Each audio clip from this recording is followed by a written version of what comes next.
하나님 말씀을 눈동자처럼 지키라라는 이 말은요, 하나님 말씀을 그렇게 어떻게 해요?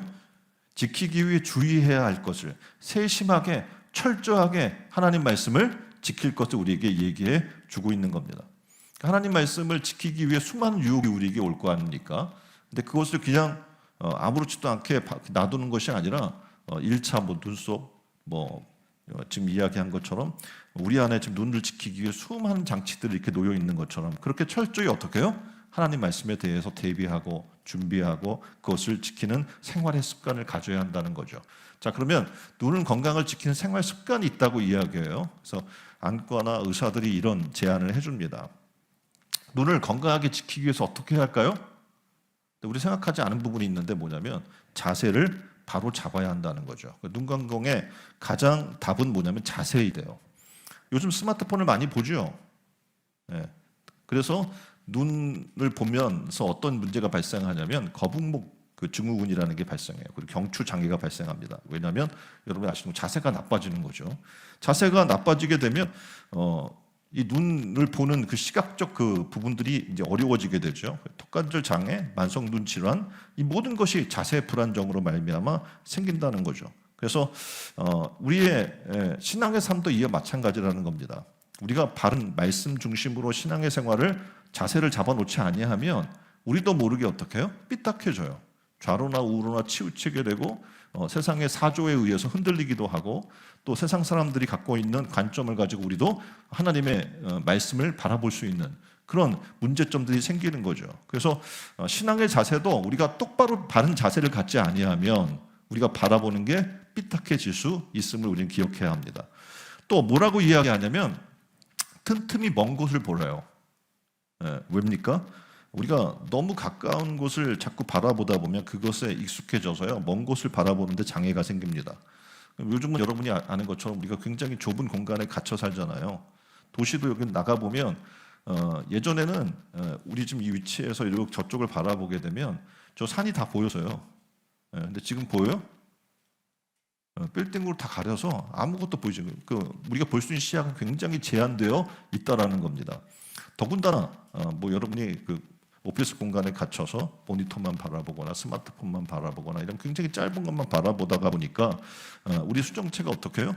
굳어져 버리는 거예요. 그래서 이게 잘 활용이 안 되는 거죠. 그래서 먼 곳을 바라보면 어떤 현상이 생겨나냐면 우리 수정체를 이완시키는 현상이 나타납니다. 그리고 눈 근육에 힘이 가까운 데보다 힘이 들어가 있잖아요. 근데 이 힘을 풀어줘요, 근육의 힘을. 그래서 피로를 감소시킬 수 있다라고 이야기를 합니다.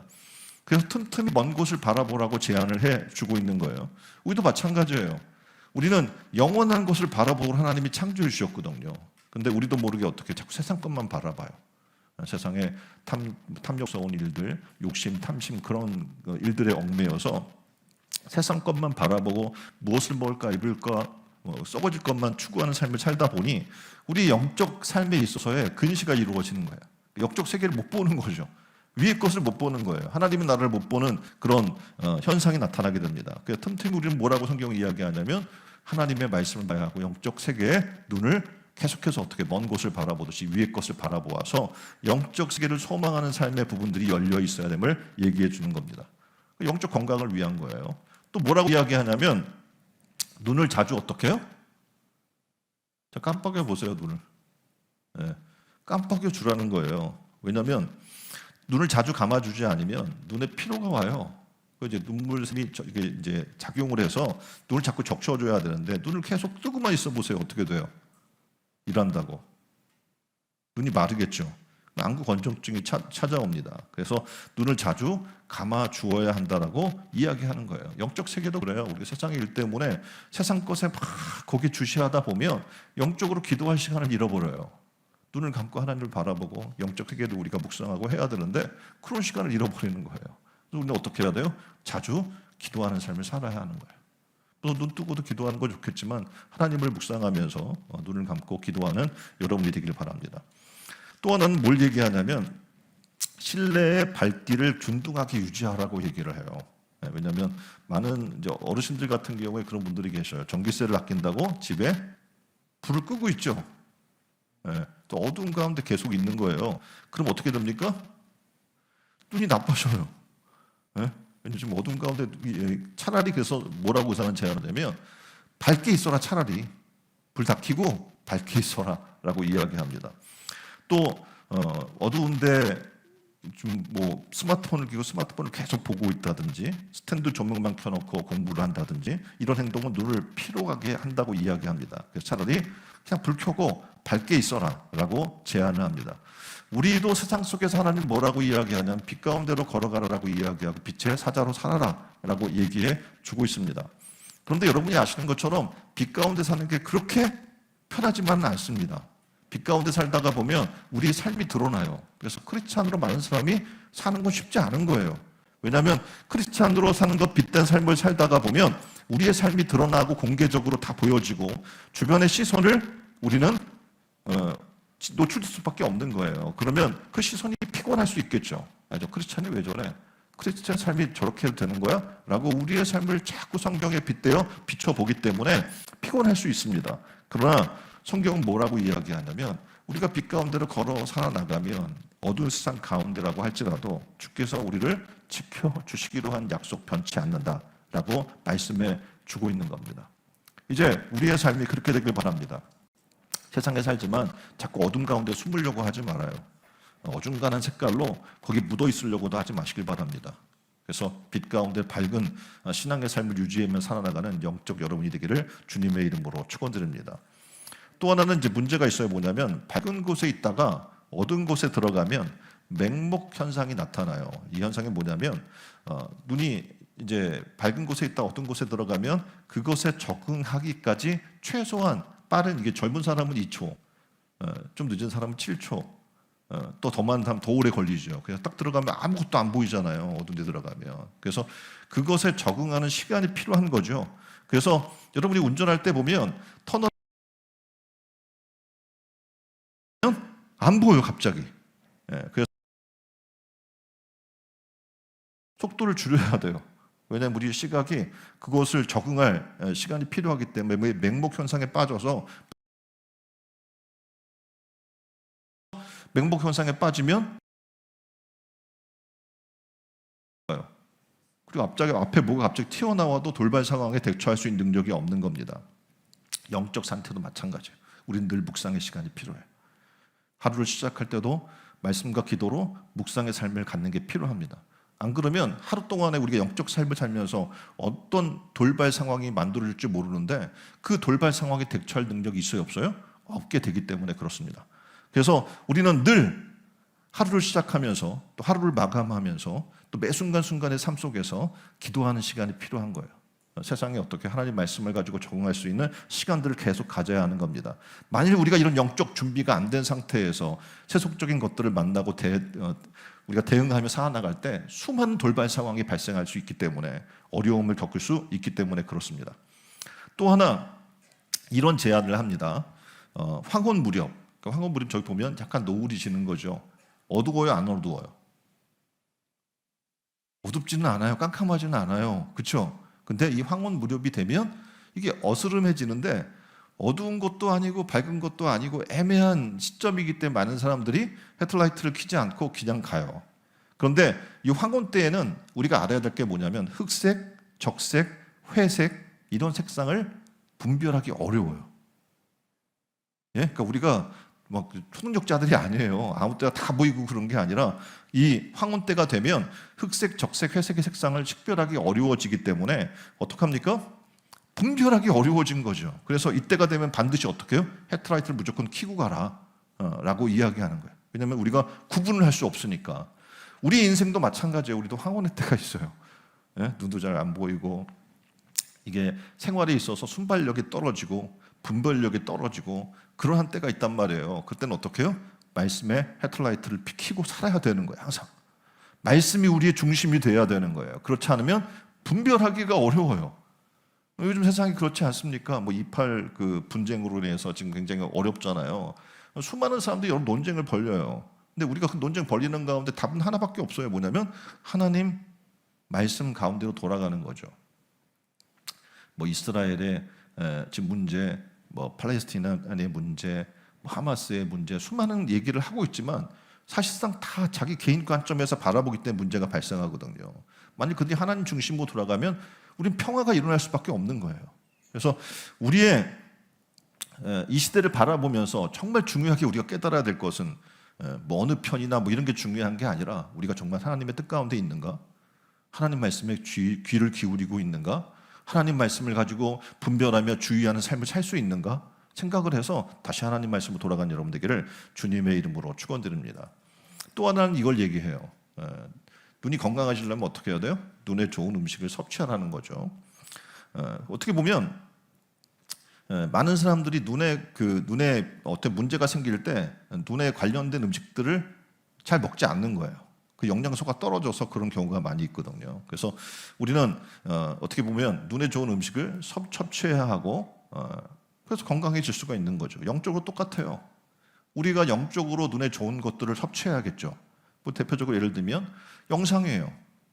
눈에 좋은 우리 눈에 좋은 영적 건강에 좋은 영상들을 여러분이 취해야 하지 그냥 아무거나 닥치는 대로 보면 어떡합니까? 우리 영이 흐려질 수밖에 없는 거예요. 책도 마찬가지고 우리 환경도 마찬가지예요. 그래서 거룩한 환경을 자꾸 만들어 가야 되는 겁니다. 여러분이 아시는 것처럼 우리가 4층에 꿈 도서관이 있잖아요. 몰라요? 도서관이 있습니다. 꿈 도서관이. 그리고 이제 정식으로 우리가 인증 받아서 오픈을 했어요. 그것도 아마 모르는 사람도 있을 거예요. 관심이 없어 영적인 것에. 세상 책은 뭐 어플을 통해서 뭐 웹툰도 보고 막 찾아서 봐요. 열심히. 근데 하나님의 것들에 대해서는 안 보는 거예요. 그러니까 어떻게 해요? 영적으로 어두워질 수밖에 없고 영적으로 거룩한 삶을 추구할 수가 없는 겁니다. 시간 될 때마다 올라가세요. 책도 대여할 수 있어요. 몇 권 대여할 수 있죠? 5권. 그렇죠? 5권이나 대여할 수 있어. 좋은 어떻게 보면 우리가 영적 또 건강한 삶을 위한 좋은 책들이 많이 있거든요. 그러면 그 좋은 책들을 찾아서 보세요. 가을이잖아요. 그렇죠? 독서의 계절이고. 그래서 우리 눈에 다시 말해 영적 눈에 건강해질 수 있는 그런 것들을 자꾸 봐야 되고 영상도 봐야 되고. 그래서 우리가 좋은 영화도 가끔 보여드리죠. 이제 뭐 계속 매우 우리가 좋은 영화들도 추천해 드릴 거예요. 뭐 다 같이 와서 보라 그러니까 보는 몇 사람만 보더라고. 그래서 우리가 이제 추천 영화를 이렇게 올려드리면 보세요. 보셔서 우리의 영적 생각들, 영적 마음들, 영적으로 갖출 수 있는 가치관들 이런 것들을 좋은 걸로 바꿔드린 여러분 되기를 주님의 이름으로 축원드립니다. 또 하나 부탁드리기는 이제 우리가 저 위에 있을 때 그 책을 한번 우리가 하고 그리고 변화를 안 했잖아요. 그러니까 거의 지금 뭐 이제 굉장히 오랫동안 7년 만에 다시 재오픈하는 거니까 책들이 오래된 책들도 많고 새로운 책들이 얼마나 많이 나왔겠어요. 그래요, 안 그래요? 그래서 좋은 책들을 여러분들이 어떻게 해요? 또 보고 좋은 책 있으면 갖다가 놓기도 하고 또 새로운 책들 도서들도 어떻게 해요? 위에서 헌금도 하고 그래서 도서관을 좋게 만들어 주는 거예요. 그 지역사회에도 그 도서관을 오픈해서 그들이 좋은 환경 가운데 영적으로 좋은 것들을 바라볼 수 있도록 그런 환경을 우리가 제공해 주면 우리가 여러분이 입으로 복음을 전하는 것도 중요하겠지만 이런 환경을 통해서 복음을 전할 수 있거든요. 그래서 그런 것에 여러분이 협조해 주시기를 부탁드리고요. 원하면 장은주 봉목사님에게 말씀하시면 됩니다. 도서관 담당자니까 말씀해 주시면 좋은 책들을 구비해서 우리가 함께 계속 보급하는 일들을 하도록 하겠습니다. 또 하나 뭐 해야 돼요? 눈 건강에 도움을 주는 운동을 하면 되는 거예요. 그래서 눈 운동이라는 얘기 많이 들어보셨죠? 자, 한번 위에 쳐다보세요. 아래, 옆에, 좌우를 한번 이렇게 보시고 그 대각선으로 저쪽 사이드 한번 아래로 또 대각선으로 사이드 한번 아래로 이걸 계속 하라는 거예요. 그리고 손가락으로 손 2개를 이렇게 해보세요.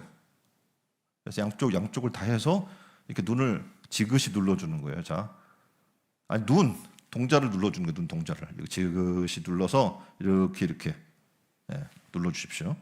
이렇게 하래요. 그리고 가능하면 아까 얘기했던 먼 곳을 바라보고 또 풀이나 자연색, 그러니까 모니터에서 나오는 블루라이트나 뭐 이런 것들 있잖아요. 그런 것보다는 푸른 자연에서 나오는 그런 자연색들을 바라보는 것도 좋다. 그리고 눈을 가끔 감아줘라. 그리고 눈에 수건 찜질 등을 추천해 주고 있습니다. 우리가 실천할 게 굉장히 많은 거예요. 그러니까 지금 오늘 성경 뭐라고 얘기했다고요? 눈동자 같이 지키라는 거예요. 하나님 말씀을 뭐처럼? 눈동자처럼 지키라고 얘기를 했어요. 그래서 우리는 이제 그런 눈의 훈련을 해야겠죠. 위의 걸 바라보는 훈련을 자꾸 해야 돼요. 땅의 것만 바라보는 게 아니라 하나님 나라 영의 것들을 바라볼 수 있는 위의 것을 바라보는 눈도 하고, 아래 것, 우리보다 낮은 위치에 있는 자들, 어려운 자들, 소외된 자들을 바라볼 수 있는 훈련도 하고, 좌우를 한번 보세요. 옆에 좌우를, 옆에 있는 이웃들을 살피는 그런 훈련도 하고, 또 이런 여러 가지 영적 우리의 시각을 가지고 해야 될 일들이 있어요. 그런 훈련을 하라고 성경은 얘기해 주고 있는 겁니다. 자, 그렇게 영적 눈의 운동을 하십시오. 네. 또 하나는 정기적인 검진을 받으라고 얘기를 해요. 흔히 내가 내 건강은 잘 알아, 내 눈은 지금 이러니까 이 상태는 내가 너무나 잘 알아 라고 우리 스스로 판단하고 평가를 내려버릴 수가 있거든요. 근데 안과에 가서 정밀 검사를 받으면 우리가 알지 못하는 여러 가지 이상 증세가 나타나게 돼요. 그래서 마찬가지 영적으로도 우리가 내가 판단하고 내 가치관을 가지고 내가 평가하고, 지금 뭐 아까 이야기했던 뭐 이팔 분쟁이라든지 이런 분들이 일어났을 때 그걸 바라보면서 스스로 각자의 생각으로 갇혀버릴 수가 있거든요. 근데 뭐 역사적으로 종교적으로 수많은 걸로 평가돼 있고, 가장 중요한 거는 성경적 하나님의 말씀의 중심으로 우리가 봐야 되는데, 우리가 어떤 감정선에서 뭐 편을 든다든지, 어떤 우리가 사조에 빠져서 편을 든다든지, 뭐 이런 어려움에 빠질 수가 있거든요. 그래서 성경은 얘기하는 거예요. 그래서 믿음의 여러분에게 이 교회에서는 어떻게 해요? 담임 목사님을 세워준 거예요. 상담하면 되는 거예요. 지금 제가 이런 문제들을 갖고 있는데 어떻게 해야 될까요? 여러분이 결단 내리고 나아가기 전에 상담 받으라고 이야기하는 거예요. 또 하나는 성경은 이렇게 이야기합니다. 우리의 신앙의 삶을 이제 영적 이런 눈동자처럼 우리의 삶을 지켜야 한다면, 두 번째는 이런 실천 사항을 우리에게 얘기해 주고 있어요. 어떻게 하라고요? 손가락에 하나님의 말씀을 어떻게 해요? 매는 거예요. 그러니까 다시 말하면 3절에 이렇게 이야기해요. 이것을 내 손가락에 매며 이것을 내 마음판에 새기라. 그래서 유대인들은 이걸 이런 식으로 실천을 합니다. 그림을 보면 좌측에 보면 문설주에 붙어있는 매주자라는 게 있어요. 그리고 오른쪽에 보면 이마에 박스가 있죠. 그래서 박스를 매놨어요. 여기 성경 구절이 들어가 있습니다. 그리고 팔에는 테필린이라고 하는 이런, 또 보면은 끈을 이렇게 묶어서 말씀이 이렇게 다 써 있어요. 그걸 매달아 가지고 다녔던 거예요. 그래서 이 말씀을 뭐 그렇게 율법적으로 지킨다고 눈에 보이는 형식으로 이들은 지금 이렇게 하고 있지만, 성경의 말씀은 단순히 외부적 장식을 이런 걸 하라라고 얘기하는 게 아닙니다. 하나님 뭐라고 이야기하냐면 그 말씀들을 마음에 늘 기억하기 위해서 그런 행태적인 부분들을 지금 얘기해 주신 거예요.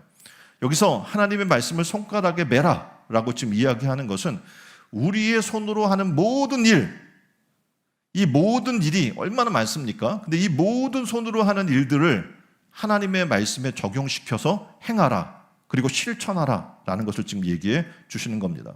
다시 말하면 무슨 일을 하든지 여러분의 삶이 손으로 거의 모든 걸 하게 돼. 밥 먹는 것도 손으로 하고, 뭐 글 쓰는 것도, 뭐 타입 붙이는 것도 여러분이 손으로 하는 일이 얼마나 많아요. 근데 그 모든 일이 하나님 말씀 안에서라고 이야기를 해 주고 있는 겁니다. 자, 세 번째는 또 이렇게 이야기해요. 마음판에 새겨야 한다. 우리가 하나님 말씀에 늘 순종을 하는 삶을 살려면 어떻게 해야 되냐면 마음판에 새기래요. 자, 하나님의 말씀을 마음판에 새기라고 얘기했는데, 마음판이라고 얘기한다면 이건 우리 삶의 중심을 의미해 주고 있습니다. 그래서 마음판에 새기는 작업은 십계명의 몸소, 어떻게 보면 예수님께서 돌판에다가 몸소 새겨놨잖아요. 하나님 말씀을요, 10가지 계명을 새겨놓은 것처럼 우리는 어떻게 해요? 우리 심판에 새겨서, 마음판에 새겨서 우리가 그 말씀을 아까 이야기한 손가락에 매고 눈동자처럼 지키면서 그 말씀을 지켜 살면서 누구에게? 여러분의 자녀에게 그 말씀을 어떻게 해요? 가르쳐 지키게 해야 한다라는 겁니다. 그래서 그걸 하기 위해서는 우리가 먼저 모델이 돼야겠죠. 자녀들에게 믿음의 모델이 돼야 한다는 겁니다. 그래서 내가 먼저 본을 보여라 라는 것을 지금 얘기해 주고 있는 겁니다. 고대 히브리 사람들은요, 우리의 마음을 어떻게 보면 애정의 원천이다 이렇게 그러니까 이야기를 했습니다. 그래서 사랑의, 다시 말하면 사랑의 원천이라고 얘기해 준 거예요. 그래서 마음판에 새기라는 이 말은 우리 애정의 원천인 마음에 두라, 하나님 말씀을 사랑하라 라는 거예요. 그럼 어떻게 사랑해야 하는가? 뜨거운 열정과 애정을 가지고 사랑을 하는 거죠. 사랑하고 그것을 힘써 지킬 뿐만 아니라 지키게 하라라는 것을 지금 우리에게 요청해 주고 있는 겁니다. 자, 우리에게 마음은 어떻게 보면 수시로 변해요. 그러니까 이 마음에 새기는 게 굉장히 중요하겠죠. 마음이 수시로 변하니까. 그래서 이 마음에 하나님 말씀으로 가득 채워서 어떤 죄악도 나를 주장하지 못하도록 그렇게 해야 할 것을 얘기해 주고 있습니다. 또 하나님의 모든 선한 명령들을 마음에 새기고 늘 그것을 기억해서 준행할 것을 또한 요청해 주고 있어요. 그래서 하나님 말씀을 마음에 둔 자들은요, 그 걸음이 실족지 않게 하실 것이다 라고 시편 37편 31절에도 말씀해 주고 있어요. 이렇게 어떻게 해요? 하나님 말씀을 순종하라는 거죠. 네 번째는 어떻게? 사랑하라는 거예요. 또 다시 말해서 말씀을 순종하는 삶의 핵심 뭡니까? 사랑하는 거예요. 옆에 분에게 이야기합시다. 하나님 말씀으로 사랑합시다. 4절에 보면 이렇게 얘기합니다. 지혜에게 너는 내 누이라 하며 명철에게 너는 내 친족이라 하라 라고 이렇게 말씀해 주고 있어요. 그러니까 지혜는 하나님 말씀을 얘기합니다. 여기서 누이는 자신과 아주 가까운 사이를 간주하고 있고요. 성경에 보면 아내와 동의어로도 사용이 됩니다. 자, 아내를 얘기할 때 뭐라고 그래요? 부부가 촌수가 어떻게 돼요? 육촌이에요? 부부는 무촌. 다시 말해 촌수가 없다는 얘기예요. 그만큼 가깝다는 얘기입니다. 그래서 친족 역시 가까운 관계를 얘기해 주고 있어요. 그래서 하나님의 말씀을 어떻게 여겨야 하나, 내 아내와 같이, 내 친족과 같이, 내 가족처럼 그렇게 대하라 라고 얘기해 주고 있습니다. 얼마 전에 한 뉴스가 나왔어요. 뭐냐면 보건복지부의 한 고위공무원이 혼전 임신한 동료 직원에게 애비 없는 애를 임신했냐라고 막말도 하고 다른 직원을 성추행하기도 하고 뭐 술을 강요하는 등 갑질 폭언을 일삼은 것을 이제 드러나 버린 거죠. 그래서 이런 행태 때문에 이게 일이 드러나기 이전에 어떤 일이 있었냐면 한 직원이 스스로 목숨을 끊는 일까지 일어났었습니다. 오늘 이 내용들을 보면서 이 시대의 모습을 보면서 우리가 다시 한번 사전의 말씀을 기억할 필요가 있어요. 하나님 말씀 사랑하기를, 누이를 사랑하듯 하며 명철을 친족처럼 대하라 이렇게 얘기해주고 있거든요.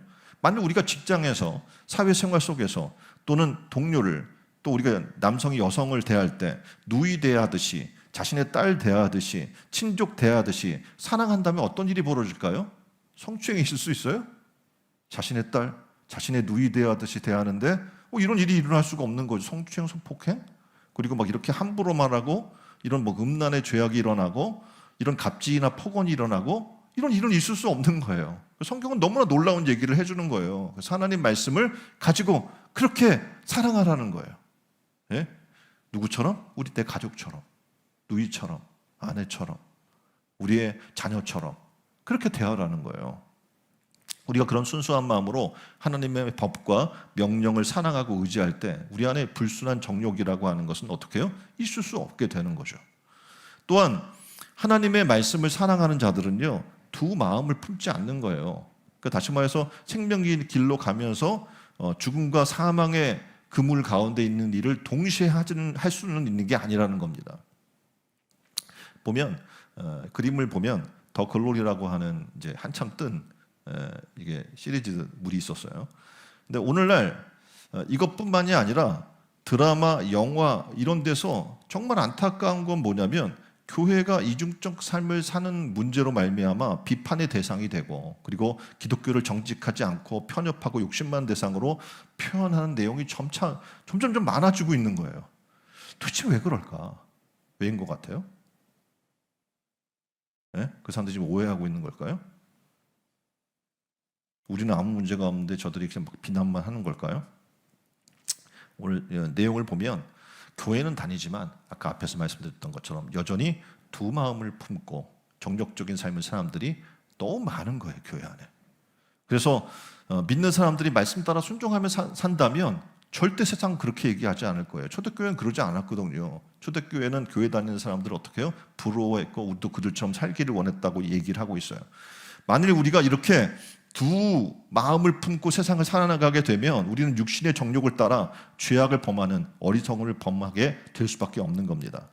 성도는 오직 지혜의 법을 사랑해야 합니다. 그리고 말씀에 순종하며 살면 경건하고 거룩한 삶을 살게 될 것입니다. 그래서 초대교회 같이 세상으로부터 정말 칭송받는 그런 교회가 될 줄 믿습니다. 자, 우리는 다시 하나님 말씀으로 돌아갑시다. 그리고 하나님 말씀을 순종합시다. 두 마음을 품는 자리에서 떠나서 오직 주만 바라보는 신앙의 삶을 회복하시기를 주님의 이름으로 축원드립니다. 그래서 신천 은혜로운 우리 교회 공동체는 많은 사람들이 이 교회를 바라보고, 우리 지금 바깥에 보면 지금 옹벽에 커다란 우리가 신천 은혜로운 교회 붙여놨잖아요. 그리고 그 옆에 뭐라고 써 있는지 아세요? 옆에 분에게 얘기해 주세요. 있었으면 했던 바로 그 교회. 어떤 교회라고요? 다시 옆에 얘기해 주세요. 그게 바로 신천 은혜로운 교회입니다. 여러분 바로 그 교회 다니는 거예요. 어떤 교회? 사람들이 정말 교회는 이래야 돼 라고 있었으면 했던 바로 그 교회. 여러분이 바로 그런 초대교회 같은 모습이 되십시오. 그럼 어떻게 하면 세상이 날마다 이 교회의 공동체 함께하기를 원할 것이고, 함께 이 일에 동참하기를 원하게 되는 놀라운 역사가 일어나게 될 줄 믿습니다. 날마다 사람들이 더해지는, 구원받는 자가 더해지는 역사가 일어나게 될 줄 믿습니다. 자, 그럼 이제 말씀을 정리하면서 왜 하나님은 이렇게 순종에 대해서 지속적으로 우리에게 강조를 하실까요? 첫 번째는 뭐라고 이야기하냐면, 말씀을 순종하면 마음을 다스릴 수 있는 힘을 얻기 때문에 그래요. 우리가 말씀 순종하길 원하는데 순종이 안 돼요. 아까 이야기한 것처럼 두 마음이 있잖아요.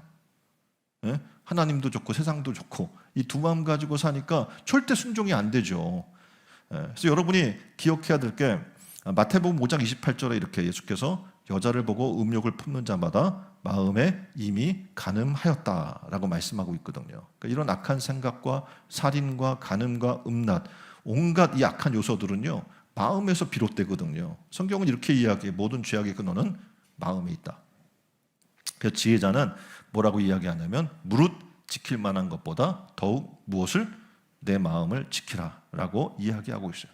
또한 디모데후서 2장 22절에는 이렇게 말합니다. 청년의 정욕을 피하고 주를 깨끗한 마음으로 부르는 자들과 함께 의와 믿음과 사랑과 화평을 쫓으라라고 우리에게 명령해 주는 거예요.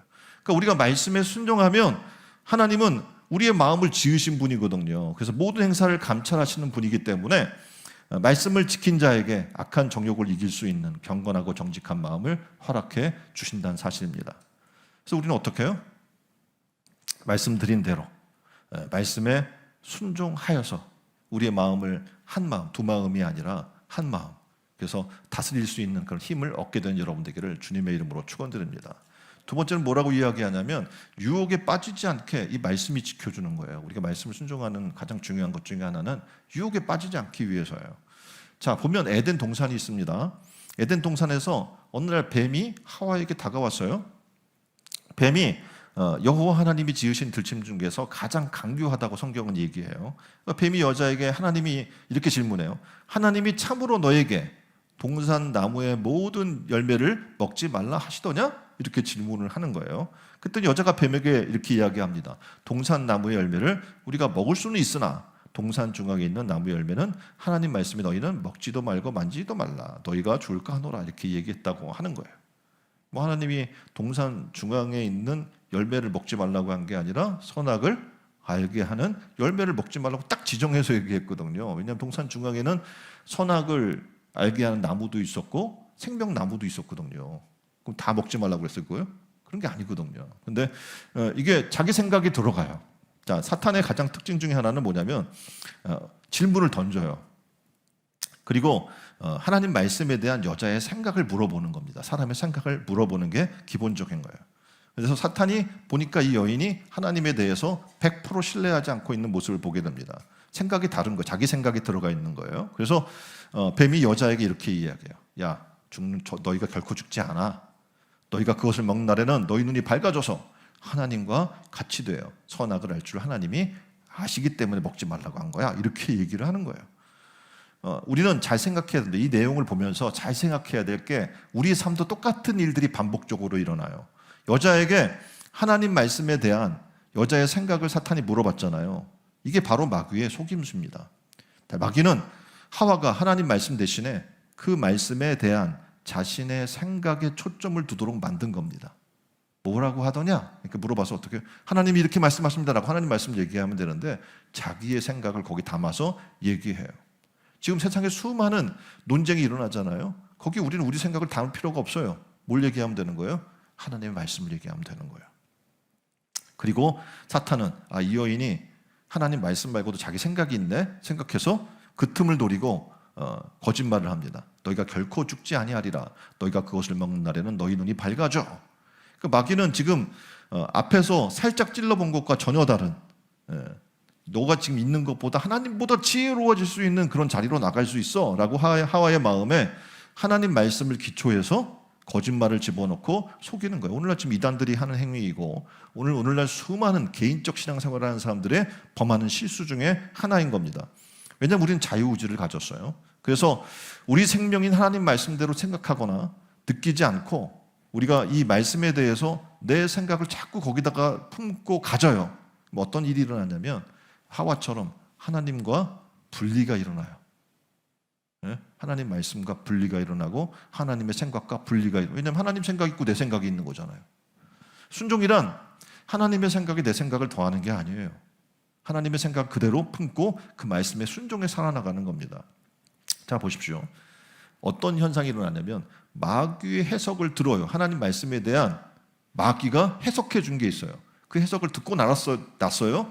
그리고 나서 똑같은 선악과를 봤어요. 어떤 일이 일어납니까? 어떤 일이 일어나요?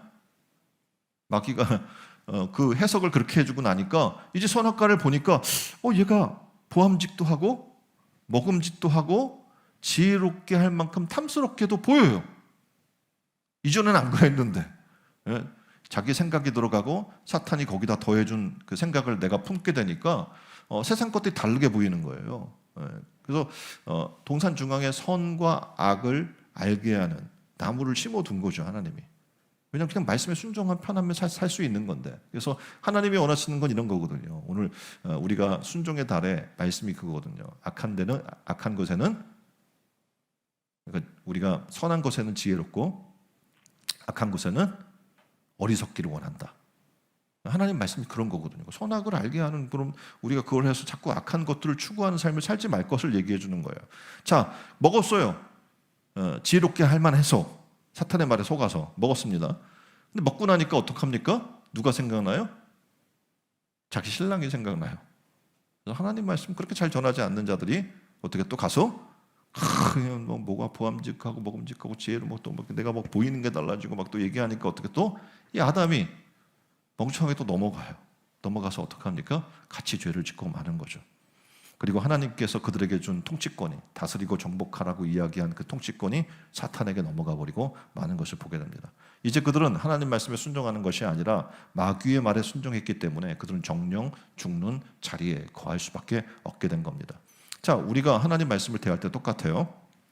말씀을 말씀대로 말하지 않고 내 생각을 집어넣어 더하거나 아니면 내 생각을 집어넣어 하나님 말씀을 빼거나 가감하지 말라고 하는 게 그런 거거든요. 근데 생각이 들어가지 말란 얘기예요. 왜냐하면 하나님 말씀을 우리가 그대로 고지고대로 말씀을 듣고 우리가 받아들일 때는 우리의 생각이 들어가면 안 돼요. 생각이 들어가면 반드시 나타나는 현상이 뭐냐면 더하거나 빼거나 하는 현상이 일어나기 때문에 그래요. 성경 그것을 하지 말라고 금지하고 있는 내용인 것을 여러분이 기억해야 합니다. 그래서 하나님 말씀에 대한 내 생각으로 듣고 내 생각으로 믿고 내 생각으로 말하는 것 그것이 뭡니까? 바로 마귀의 말에 순종하는 것임을 에덴 동산을 통해서 우리는 배울 수가 있습니다. 그래서 하나는요 사실상 하나님 말씀 모르는 게 아니에요. 우리 교회 다니면 하나님 말씀 모르는 사람 거의 없어요. 말씀 다 알아요. 그죠? 하나님 말씀 몰라요? 우리 교회처럼 교육 많이 한 교회가 없어요. 다 알아요. 무지 많이 알아. 근데 문제는 뭐냐면 말씀을 말씀대로 말하지 않아요. 왜 이렇게 정말 신기한 건 자기 생각을 많이 얘기하는지 또 하나님 말씀에 대한 자기 자신의 생각대로 믿는 거야. 이건 이런 거야. 하나님은 이렇게 말씀하셨어. 목사님한테도 와서 자기 결과를 통보해요. 이유는 하나님이 자기에게 말했다는 거죠. 성경 말씀이 있거든요. 그러니까 내가 내 생각으로 듣고 막 받고 그런 게 아니에요. 하나님 말씀에 다 해석이 돼 있어요. 하나님 말씀 스스로가.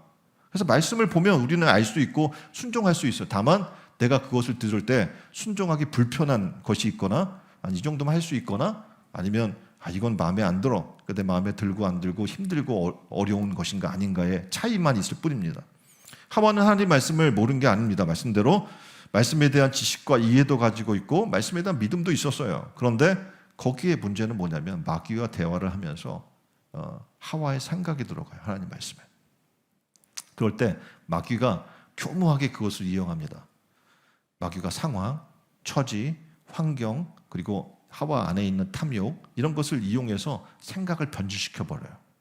우리가 마귀에게 속지 않기 위해서는요, 진리의 말씀에 대한 내 생각 그리고 믿음으로 살아서는 안 돼요. 중요한 겁니다. 그러니까 내 생각으로 믿는 것, 내 생각으로 진리라고 여기는 것, 이걸 따라가면 우리는 하와처럼 무너질 수밖에 없는 겁니다. 5절에서는 이렇게 이야기합니다. 하나님께서 지혜를 지키는 자가 스스로 정욕에 이끌리지 않도록 그 마음을 지켜주실 뿐만 아니라 음란한 유혹에 빠지지 않도록 보호해 주실 것이다 라고 성경은 얘기해 주고 있어요. 그러니까 다시 말해서 하나님 말씀으로 전신갑주를 입을 걸 얘기해 주는 거예요. 그러할 때 어떤 유혹이 내게 닥칠지라도 죄의 유혹을 극복하고 이길 수 있는 힘을 갖게 되는 거예요. 그러니까 다시 말하면 우리의 영적 훈련은 뭐냐면 하나님 말씀 그대로 받아들이는 거예요. 거기에 내 이성과 경험과 내가 배웠던 지식적 백그라운드와 이걸 동원해서 그거를 내가 이해하고 받아들이려고 하는 게 아니에요. 하나님 말씀 그대로를 받아들이는 거예요.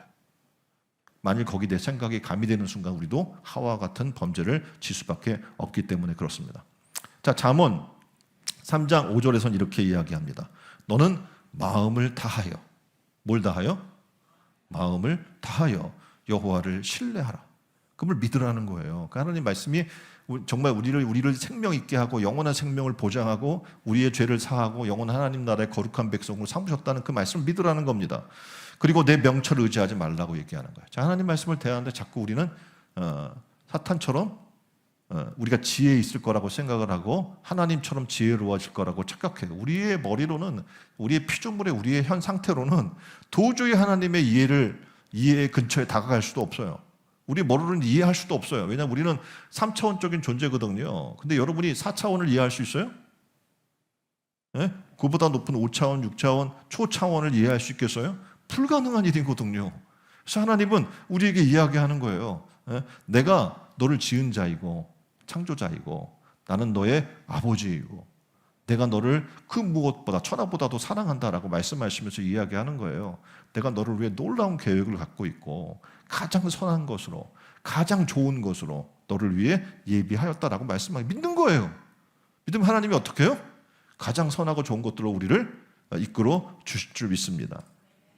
자, 그런 믿음을 갖는 자에게는 하나님께서 당연히 세상 유혹이 더 이상 유혹이 되지 않겠죠. 또 어떡합니까? 세상에 죄악된 것들이 우리를 유혹할 수 없게 되는 거예요. 이게 하나님의 보호인 겁니다. 세 번째는 이렇게 이야기해요. 뭘 얘기하냐면 하나님 말씀에 순종하는 것은 뭡니까? 우리에게 축복이 되는 거예요. 왜 순종하라고 그렇게 얘기하나? 하나님이 원하시는 게 있어요. 뭐냐면 복 주려고 하는 거예요. 네? 자, 이렇게 하면 내가 이렇게 해줄게. 부모도 얘기하잖아요. 그렇죠? 복 주려고 그러는 거예요. 뭘 주려고 하는 거예요. 하나님 말씀에 순종하는 것이 축복이라고 신명기 28장 1절로 6절에 보면 이렇게 얘기하고 있어요. 내가 내 하나님 여호와의 말씀을 삼가 듣고 내가 오늘 내게 명령하는 그 모든 명령을 지켜 행하면 어떻게 해주냐면 내 하나님 여호와께서 너를 세계 모든 민족 위에 뛰어나게 하실 것이라. 내가 내 하나님 여호와의 말씀을 청종하면 이 모든 복이 내게 임하며 내게 이르리니. 자, 옆에 분에게 성읍에서 복받고 들에서도 복을 받을 것이며 내 몸의 자녀와 토지의 소산과 짐승의 새끼와 소와 양의 새끼가 복을 받을 것이라. 나만 복 받는 게 아니에요. 나의 소유된 모든 것도 복 가운데 있게 하시겠다고 얘기해 주는 거예요. 내 광주리와 떡반죽국 그릇이 복을 받아요. 내 광주리까지도 복 받고 내가 갖고 있는 떡반죽 그릇도 복을 받아요. 내가 들어가도 복 받고 얘기하는 거예요, 여러분이요. 들어가도 나와도 네. 이게 얼마나 큰 축복입니까? 이게 하나님의 은혜인 거예요. 하나님 말씀 잘 듣고 순종하는 건 어려운 일이 아니에요. 우리가 복 받는 일인 거예요. 하나님은 너무나 우리에게 복 주시길 원해요. 그래서 우리가 어떡합니까? 하나님 말씀을 잘 듣고 순종하는 그 사람에게 하나님은 기뻐하시고 또 그의 삶을 지켜주시고 도와주시고 마침내 복을 주셔서 번성케 하는 축복을 주실 줄 믿습니다. 성경은 이렇게 어떤 축복까지 주길, 나만이 아니라 하나님이 어떤 분이냐면 출애굽기 20장 6절을 보면 이렇게 이야기해요. 나를 사랑하고 내 계명을 지키는 자에게 몇 대까지? 1000대까지 은혜를 베푸느니라. 야, 이거 얼마나 큰 축복입니까? 그렇죠. 내가 하나님 말씀에 순종하기만 하면, 우리가 순종하면 순종한 내 자식도 잘 될 뿐만 아니라 내 자녀도 잘 되고 후손도 잘 됩니다. 더 나아가 순종한 자들은 영생의 축복을 누리게 되는 거예요. 성경에 보면 순종한 자들은 모두 더 놀랍게도 하나님의 기적을 체험하는 것을 보게 됩니다. 뭐 예를 들까요? 뭐예요? 그림이?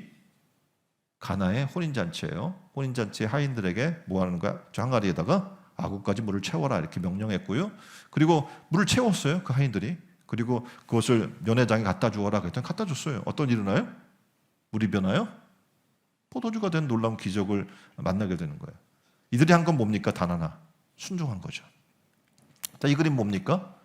베드로가 깊은 데로 가서 그물을 던진 거예요.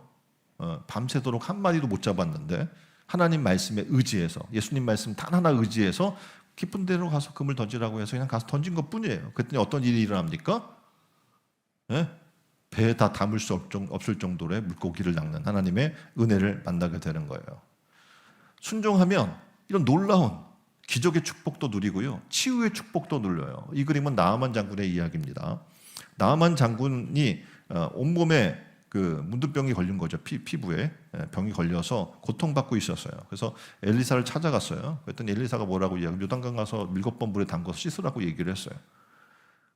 자기네 강에 가면 아름 강에 얼마나 높고 깊고 물 맑은 강이 많은데 요단강은 닿거든요. 그게 앉아서 완전히 엎드려서 누울 정도가 돼야 이게 몸이 잠기는 거예요. 부끄럽게. 그리고 이런 데다가. 그런데 순종했어요. 어떤 일이 일어납니까? 어린아이 살같이 회복되어 깨끗하게 나았다라고 성경은 기록해 주고 있는 겁니다. 자, 하나님 말씀 순종하겠어요? 안 하겠어요? 하기 싫은가 보네. 순종하면 이런 복도 받고 치유도 되고 이런 놀라운 은혜 역사가 일어나게 되는데, 그래서 순종하는 자가 경험하는 것이 기적이고 치유의 은혜인 겁니다. 누가? 순종한 자가 경험하는 거예요. 아무나 경험하는 게 아니라 순종하기만 하면 이전에 미처 몰랐던 기적과 치유의 축복이 우리 가운데 임하게 되는 줄 믿습니다. 자, 이렇게 순종은 단순한 거예요. 단순한 순종만 하면 하나님의 축복이 그 안에 들어가 있는 겁니다. 자, 순종의 달입니다. 무슨 달이라고 지금 우리가? 순종의 달을 보내고 있습니다. 자, 우리에게 들리는 하나님 말씀을 잘 들으십시오. 청종하십시오. 다시 말해 듣고 따라가십시오. 들은 말씀을 사랑하십시오. 그리고 그 말씀을 가까이 하십시오. 그 말씀을 마음에 새기십시오. 눈동자같이 지키십시다. 그래서 우리의 삶뿐만 아니라 우리의 후손과 1000대까지 이어지는 축복을 받는 신촌 은혜로운 교회 성도들이 다 되기를 주님의 이름으로 축원드립니다. 자, 오늘 말씀을 듣고 함께 기도했으면 좋겠어요. 하나님, 그렇습니다. 우리가 하나님 말씀에 순종하기를 원합니다. 우리에게 들리는 하나님 말씀을 잘 듣기를 원합니다. 그 말씀대로 살기를 원합니다. 그리고 말씀을 사랑으로 가까이 하고 내 마음판에 새기고 눈동자같이 지켜서 우리의 후손과 1000대까지 이어진 축복받는 우리가 되게 해달라고 다 같이 한 목소리로 기도하겠습니다.